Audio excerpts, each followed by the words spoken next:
Hey guys, and welcome to Petrol. Now then, can you believe it's well over a month now since I collected this Kia Sorento 4 plug-in hybrid from my good friends at Hendy Kia Portsmouth. And I've done about 2,500 miles. So I thought it was about time I brought you my full review of the car. I have learnt much about this car in the last month or so. Lots and lots of things have impressed me, but there are a few niggles.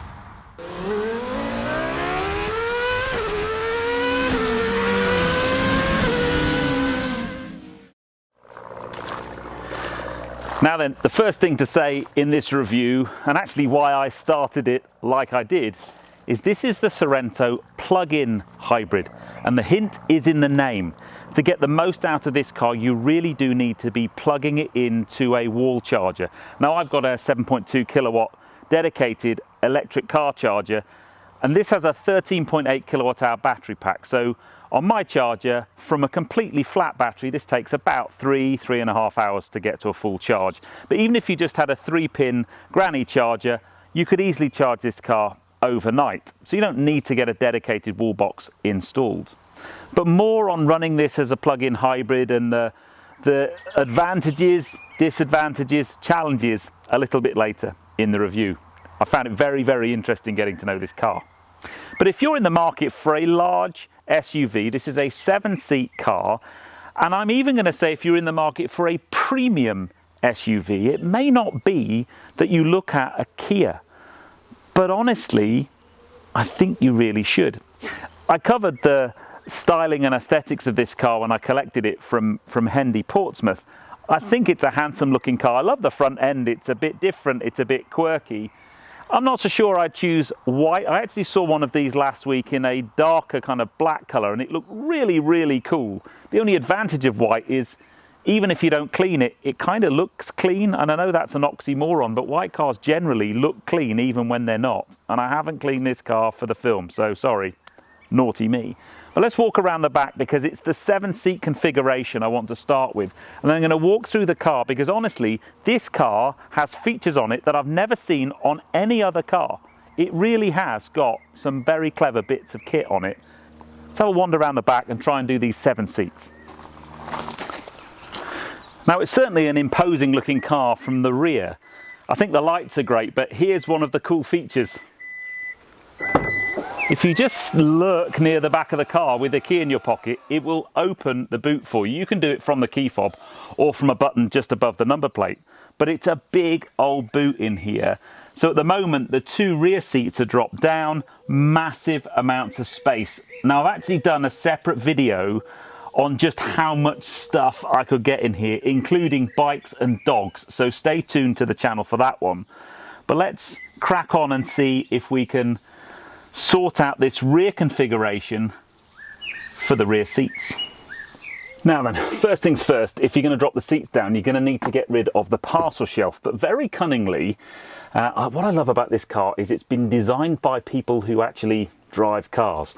So you can just pull out the parcel shelf here, and then there's a little stowage compartment for it at the bottom. And that's now safely in place. Now these are my charge cable and my home charger. So I'm just going to put those there for now. And then literally it's a case of pulling this tab and pulling this one. And that's my rear seat up. It's that easy. Then we just need to go around the side to gain access. What I'm going to do to show you the access a little bit easier is I'm actually going to drop the middle seats so that you can kind of see things a little bit better. To drop these seats are just a lever there and the whole seat comes forward like that. Okay, well, first things first, these seats are on sliders, so they'll move forward and back. So even if you're not trying to get the 2 extra seats in the boot, this is really helpful. If you've just got a slightly bigger load you want to put in the boot, you can slide the seats forward. It makes quite a big difference to the boot space. But if you want to get in the back, slide the seat forward, and then on the top of the seat here, there's a little button that just canters it forward like that, and then you just climb in. And there you go. Now, what I would say is the seats are quite close to the floor, so that means my knees are up by my chest. And if I just bring the seat forward, I've got plenty of space in here. Now, you might want to bring it back a little bit to give the middle row passengers a little bit more leg room. I'm not so sure I want to do a very long journey in here, but for kids, this would be perfect. You've got 7-zone climate control in this car, so I've got my aircon controls just there, USB socket, 12-volt power socket, plenty of room to put my drinks. It's just a really very impressive space. Now, when you do deploy the 2 rear seats, it means you have hardly any boot space. So if you were going on a big family journey, you'd almost certainly need to have a massive roof box on the top of the car. But yeah, pretty good. So what's the middle passenger row like? The back one's not bad. Need to be a bit of a Houdini though. This car is cavernous. I've got so much leg room, but it's so well spec'd. Napa leather seats. I've got heated seats in the back. I've got these really cool window blinds, so on a sunny day you can kind of stop the sun. Brilliant for the dogs, by the way, because the girls have been in here on a couple of trips. I don't know if you can see, I've got a little USB port in the back of the seat just there, another USB port and 12-volt socket down there, climate controls just there. It is a lovely, lovely place and massive. We've also got like the little pull down thing for your drinks and just chilling out. There's a ski hatch there as well if you didn't have the rear seats deployed. It's a very, very well thought through car, this. It's also got a full size panoramic glass roof. I do have a little niggle with that though, but I'll explain more in a moment. But yeah, for rear seat passenger, legroom is massive. Even I guess if you wanted to bring it forward a little bit to give your passengers a bit more space in the back, there's still ample, but I'm going to put that all the way back, and this driver's seat is all the way back as well. It's huge. Let's jump in the front and talk through some of the cool... Oh no, I forgot the coolest feature ever. So if you're sat in the back, the driver has an intercom so he can talk to you. So basically there's an option on the sat nav that allows the driver to talk. The mic that's normally used for the hands-free kit picks up the voice and pumps it through the speakers at the back, so you don't have to shout at the back. I just think that's genius. Absolutely genius. Not seen that in a car before either.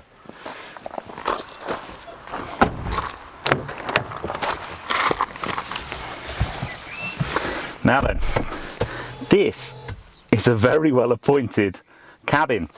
As you've just seen, I've got full electrically adjustable seats with 2 memory positions, very useful for me and Mrs. Petrol Ped. One of my worries about this car, when I looked at the spec sheet and how much the car costs and what spec it's got on it, in fact, let's just talk about spec for a moment. So this is the Sorento 4. They do a 3 and a 2, but the 4 has the most amount of spec, and it's the plug-in hybrid variant.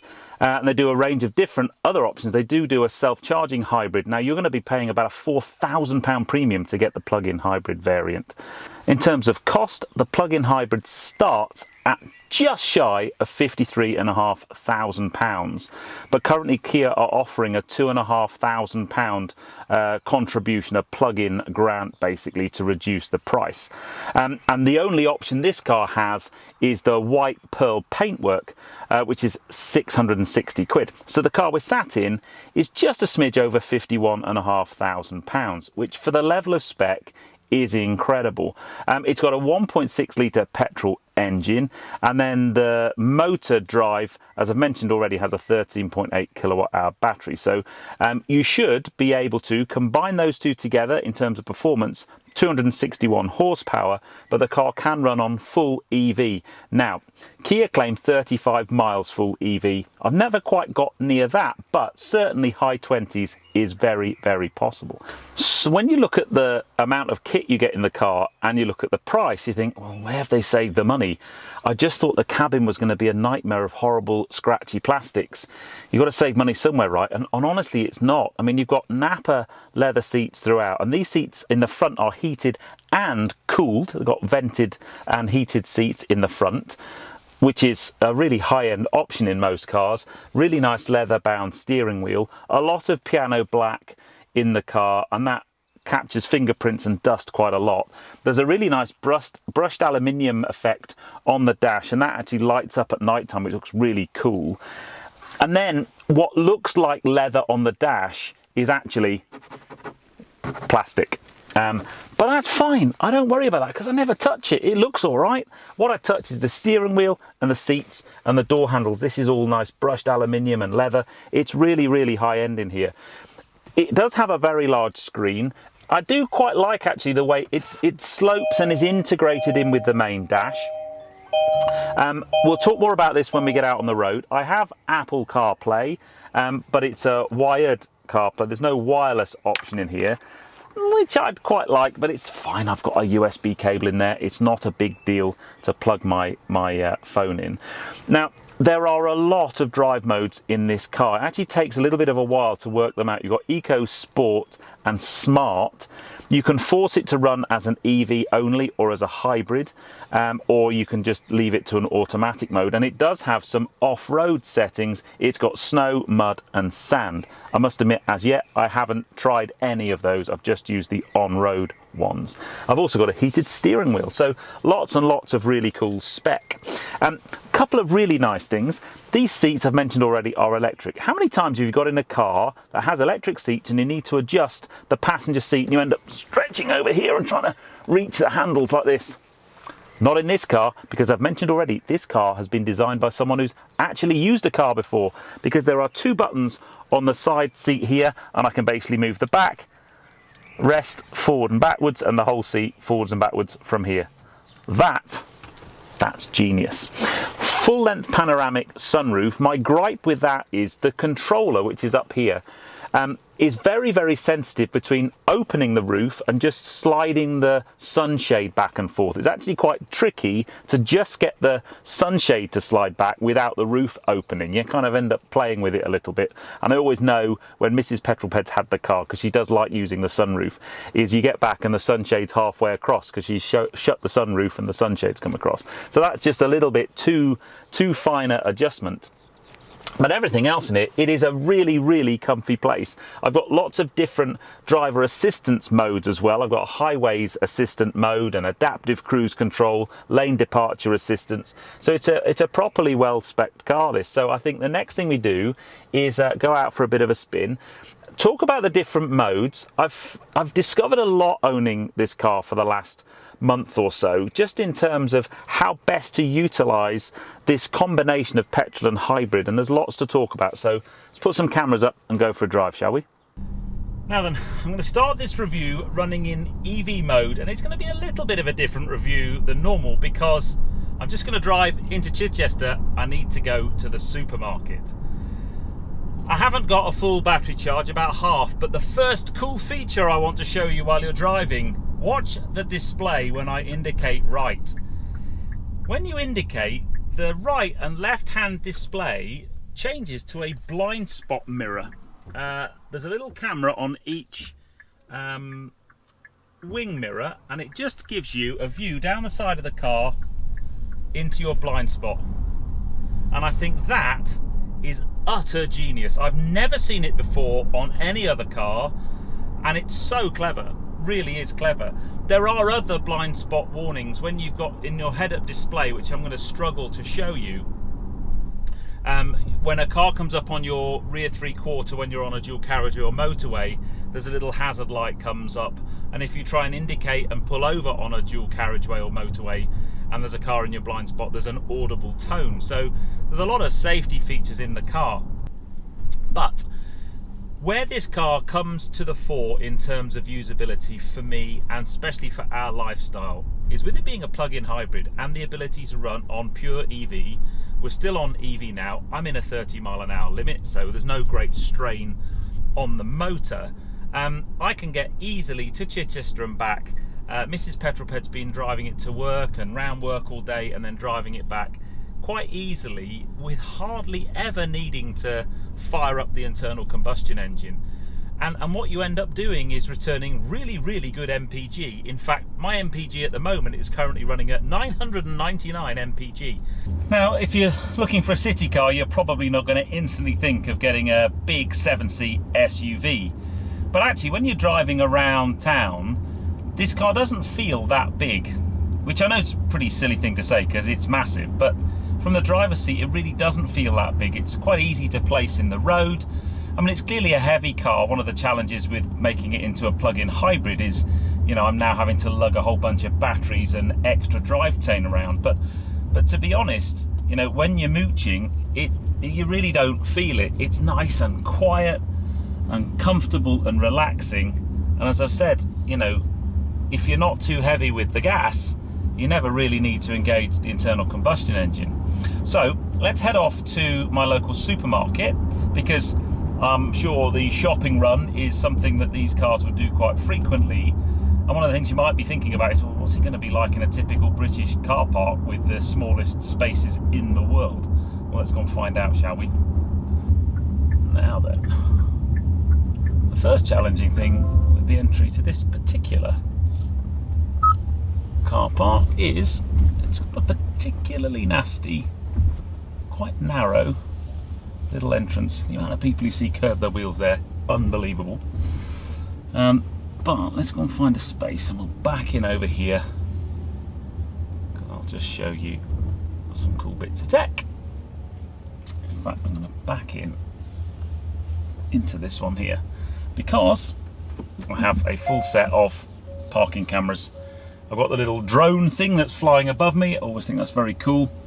So full set of parking cameras. Again, for a car of this price point and this spec, I mean, that's the kind of thing you would expect to find, I don't know, in a Range Rover, something like that. And if you had this level of spec in a Range Rover, you're going to be talking, I don't know, best part of 100,000 quid, not 52,500 quid. Now then, let's just have a very quick walk around to see how much space is left in a typical parking space. I think I could have probably backed in, I don't know, another 6 inches or so. But side to side, not bad. Quite pleased with that parking. It is sticking out the front just a little bit, so it's quite tight. Because basically, it's sticking out that much.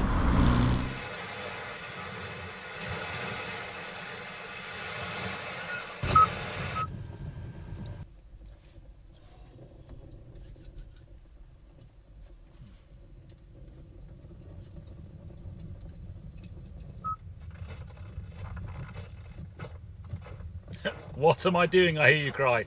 Well, this car's got a thing called Sounds of Nature. So when you're in the car waiting for your better half to finish the shopping, you can basically just chill out, and you've got all these calming, relaxing kind of background noises. I'm currently listening to Snowy Village. We've got Warm Fireplace, Open Air Cafe. I'm not sure about that one, but I do like calm ocean waves. Brilliant. Love that. Okay, now we've come out of Chichester back into a national speed limit road. Let me just up the ante a little bit and start pushing on a little bit more. First thing I'm going to do is I'm going to go into sport mode. Now I have to admit, I haven't driven the car in sport mode a great deal, but what we've now got is the little 1.6 litre engine and the hybrid drivetrain working together to give you the most amount of performance, 261 horsepower. And what I would say is you've certainly got some zip, but there's no auditory drama at all. And the little internal combustion engine does sound quite strained. In terms of outright acceleration and performance, this is not a performance car. You're not going to buy this car to set the world on fire with lap times and 0 to 60 times. But it's competent, and it's certainly got enough go if you want to drive it in this mode. And where you might, I mean, I've certainly put it into this mode if you want to overtake something or just, you know, make more progress. But if you kick down, the engine's a little bit tardy at responding, and it's not really, bizarrely, a particularly happy car when it's in this mode, and therefore I haven't really driven it in sport mode a great deal. If you're in eco mode, it kind of softens everything off. It if you like, prioritizes the battery and the EV side of things, tries to eke out as much performance from a MPG point of view rather than a 0 to 60 point of view. My challenge with it in eco mode is, if you start driving with a full battery pack in eco mode, the battery is gonna be used up relatively quickly. Within kind of 30 to 50 miles, you're going to end up with the battery pack down to a quarter of its charge state, and that's pretty much then where it stays. Now, if you're nipping around town like we were just doing, going to the shops, and you're using predominantly electric drivetrain, you're going to get pretty good MPG. If you run the battery down until it's only about a quarter like it is now, your MPG does suffer, but you're still going to deliver high 30s. But there's a trick in this car, and the trick took me a while to find out, and that is, if you're on a longer journey, you go into the little HEV button here and you force the car into hybrid mode, and then you turn drive into smart. And what now happens is the car still uses the electric drivetrain in creeping traffic and when you're moving slowly, but it then balances that internal combustion engine and electric drivetrain. And first of all, it doesn't degrade the battery as much, so you can drive around in that smart, full-blown hybrid mode, and the battery will pretty much stay at full charge for a long journey. But you're still going to get low 40s MPG. I've been averaging in that kind of mode 42, 43, maybe as much as 44 miles per gallon, which I think in a car of this size is brilliant. So what are my final impressions of the Kia Sorento? Well, I haven't given it back yet, thankfully, because I absolutely love this car. And it's quite funny, Mrs. Petrol was, and I'm going to say this and not worry about saying it, Kia would not have been her first choice of brands at all. I'm a brand snob, but I think Tracy's probably a little bit worse than me. And we were driving back from the Cotswolds last weekend, and Tracy had done all the driving. And I said, come on, tell me, what do you think of the car? And she smiled and looked at me and she said, do you know what? She said, I wouldn't have even considered a Kia before. She said, but I absolutely love this car. It's really, really good. It's solidly built. It feels really well put together. It drives really nicely. It's comfortable on a long journey. It's small feeling to drive, even though it's a very big car. And she really, really likes it. And that pretty much reflects how I feel about the car. It's not a car I would have even had on my radar at all. And that's why, being a brand ambassador for Hendy, I'm really excited, because some of the cars I get, I'm going to have a very strong influence on whether I get them or not. And others, it'll just be, I'll get something that's available. And that's definitely the case for this car. This was not meant to be my first car. My first car was actually going to be a Toyota GR Supra. But I'm so pleased I've had this car, because it's a car I've grown to be very fond of. And it's definitely a really good example of why you need to live with a car for a bit longer. There were so many things I've learned and found out about this car over an extended period of time. Over the, well, it's 2,659 miles I've done in it. I think it's a very good car. For the money, just over £50,000 for a car of this size and this spec level, I think is exceptionally good value. And I haven't even mentioned the 7-year warranty that you get with it. So in terms of peace of mind motoring, I don't think it gets much better. It's not without faults. The integration of the electric drivetrain and the petrol engine sometimes feels a little bit clunky. When you're pushing on, the engine sounds strained because it's so small, but it's not a car that I really feel like I want to push on in, to be honest.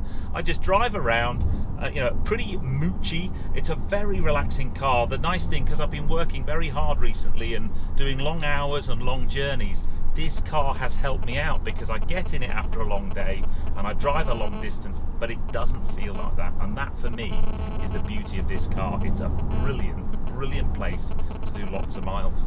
So forget the badge, forget the fact it's a Kia if you're a brand snob like I was. Just forget it.